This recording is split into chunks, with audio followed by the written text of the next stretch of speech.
Imagine waking up one morning to find a set of footprints in the snow leading up to your front door, but no one knows where they came from. No one saw anyone walk there. You check your windows, your doors, but they're all locked. Nothing's touched. Or is it? That's exactly what happened at the Hinterkaifeck farm in Germany, before the Gruber family was slaughtered in one of the most chilling, unsolved murder cases in history. I should know. I visited the farm, and what I learned, well, let's just say it's not a place I'll ever forget. The moment I set foot on that land, the air felt wrong, like it was thick with something I couldn't see, but could feel deep in my bones.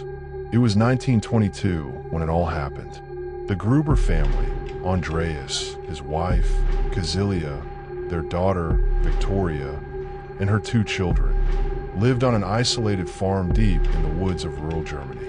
Their farm, Hinterkaifeck, sat far from the nearest town. It was a lonely place, a perfect setting for something sinister. By all accounts, they were just a normal family, trying to survive in a harsh, unforgiving place. But that all changed when strange things started happening. Footsteps in the snow, sound coming from the attic, objects out of place. At first, it seemed like small things, unimportant. But then the unease began to settle in, like a dark cloud that never lifted. Then it began. They noticed strange footprints in the fresh snow leading up to their house.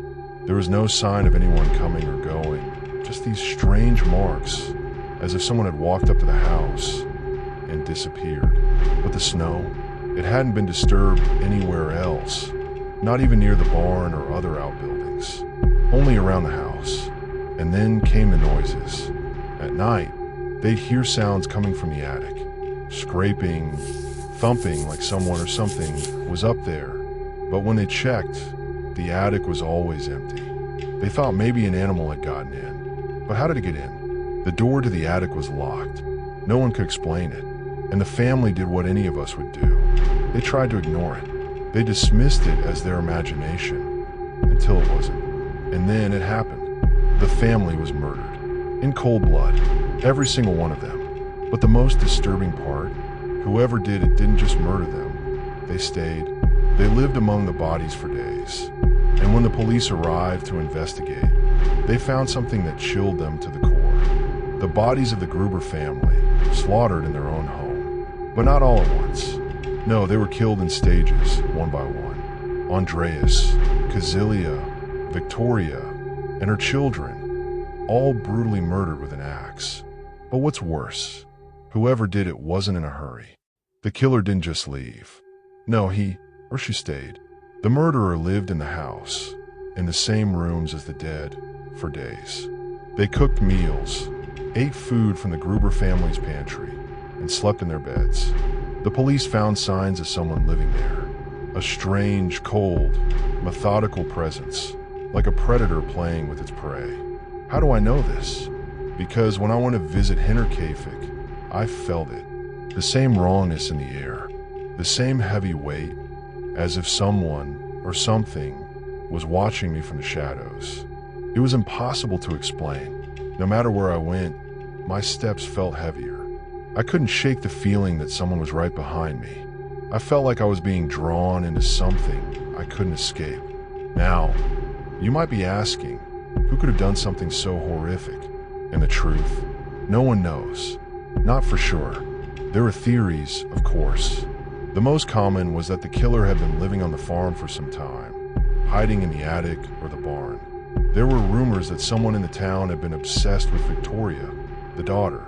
Some thought the killer was a relative, perhaps even the family's maid, who'd been acting strangely in the days leading up to the murder. But no one knew for sure. But there's one detail that still haunts me, and it's something I found out when I visited the farm myself. You see, after the murders, something strange happened. People claimed to hear sounds at the farm, the same noises the Grubers had reported. Footsteps, banging from the attic, even voices. The farm, empty, abandoned, was still alive with something no one could explain. And when I was there, standing in the cold, dead silence of the farm, I heard it too. Footsteps behind me, soft at first, barely audible, but then louder, closer. I turned and nothing. No one was there, but the feeling didn't go away. I couldn't shake the feeling that I wasn't alone, that something, or someone was waiting, watching. Even now, when I think about it, I can still hear those footsteps. And I know, I'm not the only one. And that's the thing about Hinterkaifeck. Some say the land is cursed. Some say the killer was never caught because they never left. Some say they're still there, hiding in the shadows, waiting for their next victim.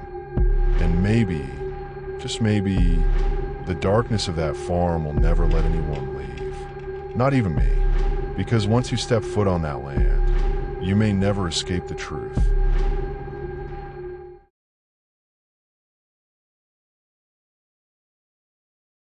Before we move on to the next story, if you like true scary stories, please subscribe to Storyteller and click the bell icon for more creepy tales every week.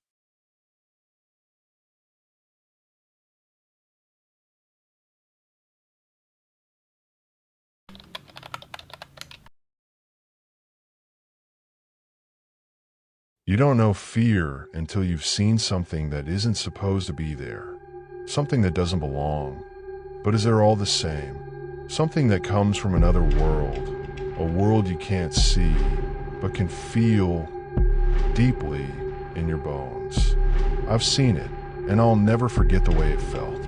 The cold dread, the silence that fills the air like a heavy fog, and the woman who stood in my home, staring at me, silent, unblinking, watching. It started innocently enough. I had moved to the countryside in the 1950s, hoping for a peaceful, solitary life away from the chaos of the city. It seemed like the perfect escape. A small house, tucked away among the trees, far from anyone. The only sound was the rustling of the leaves, the chirping of birds.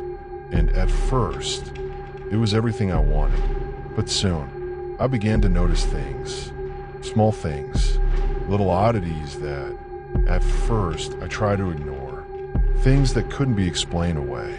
I'd leave the room for just a minute, and when I returned, things would be out of place. A spoon would be moved a few inches from where I'd left it.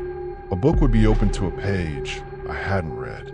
The doors, always closed, would be slightly ajar. At first, I thought I was imagining it. The loneliness, the isolation, playing tricks on my mind. But the feeling, it was too strong to dismiss. There was something in that house, and it wasn't just the objects moving. One night, after I had finished my work and gone to bed, I woke up to the sound of someone moving around in the house. It wasn't the wind. It wasn't the house settling. It was footsteps. Slow, deliberate steps, as if someone were pacing just outside my door.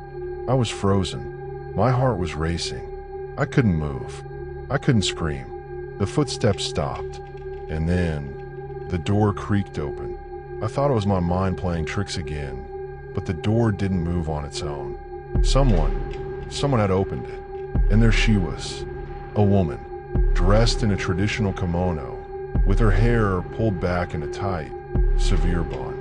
Her face was pale, almost ghostly, but it wasn't the color of her skin that terrified me. It was the emptiness in her eyes. She stood in the doorway, unmoving, silent, watching me. She never spoke. She didn't make a sound. Her presence, it was suffocating.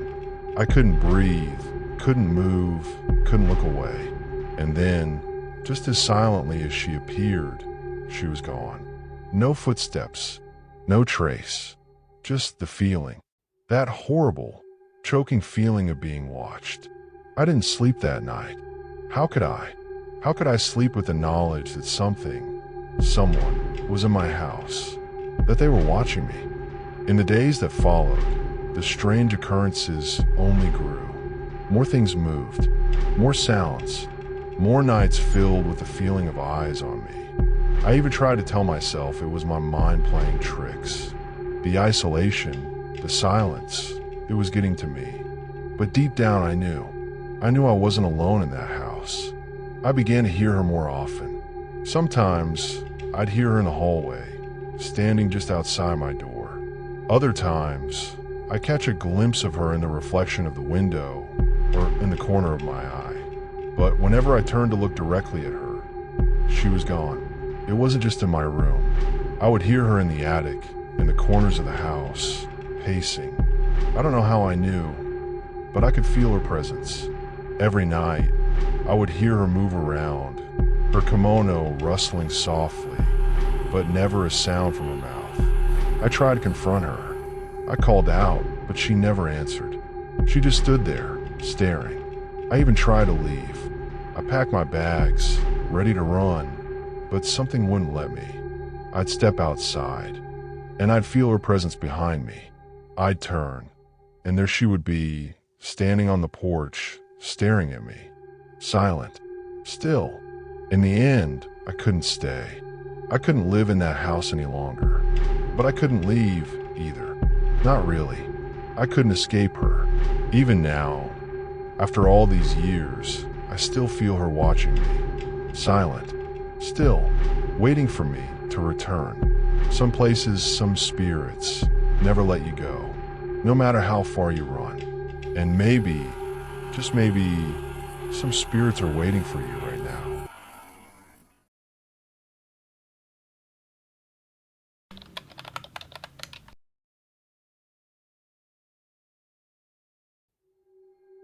Imagine buying your dream home, the house you've always wanted, the perfect place for your family. It's beautiful, spacious, everything you've ever hoped for. But then, something changes. One letter, just one letter, and everything you thought you knew about safety, about home, it shatters. You're no longer safe. You're being watched.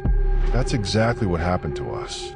In 2014, my family and I moved into a house in Westfield, New Jersey.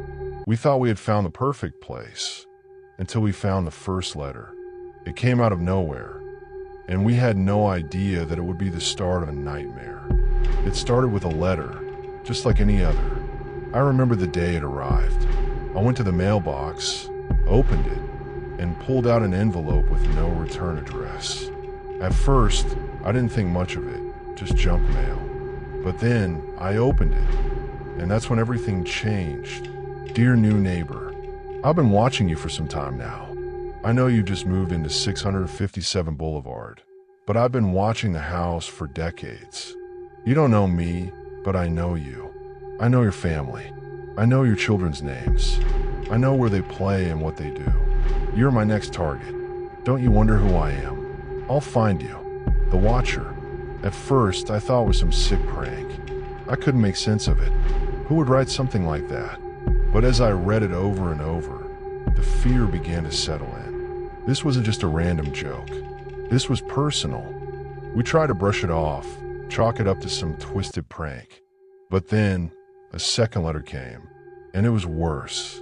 The Watcher knew things about my family, things no stranger could know. You have children. I've seen them play in the yard. I'll watch them from the windows. I know their names, their ages. I watch them as they grow. Is this the house you want for them? Do you feel safe? The house is mine. You're just renting it. I've been waiting for you. The Watcher. I couldn't understand how this person knew so much. How could they know about my children's names? The ages of my kids? They'd never even been outside when we moved in. There was no way anyone could have known that. We started to feel like we were being watched at all times. The lights flickering, the curtains shifting as if someone was peeking through them. The house felt different. It wasn't just a home anymore. It was a cage. Then the third letter came, and that's when we realized something even more terrifying. The Watcher wasn't just watching. They were in the house. I've been inside your house. I've seen your pictures. I know what your children look like when they're sleeping. I've been to your rooms. The Watcher. We hadn't noticed it at first. We had no idea how they could have been inside. But then, the pictures, the photos on the walls, they had been moved. Slightly. Just enough to make it obvious. Someone had been in our house, and they were so close to us that they could see our children sleeping. After the third letter, we didn't feel safe anymore. Not in our own home. We contacted the police, of course, but they couldn't find anything. No fingerprints, no signs of forced entry. The letters kept coming, and they only got worse. The Watcher didn't just want to scare us. He wanted to drive us out, and it was working. They told us there was nothing they could do. The letters were unsettling, sure, but no crime had been committed. No one could prove that anything was happening. The Watcher was good, too good. We tried to stay. We didn't want to let fear win. But how could we live like this? How could we stay when the letters kept coming? When we knew we were being watched? When the silence of the house felt suffocating? In the end, we left. We had to. The Watcher had won. We sold the house, but we never felt free. Even now, after all these years, I still feel like someone is watching me. And I know, deep down, I'm never going to escape the Watcher. The Watcher is still out there, watching, waiting, and I don't think anyone will ever be able to stop them. And if you move into a house, don't be too sure you're alone, because someone might just be watching you. Thank you for watching.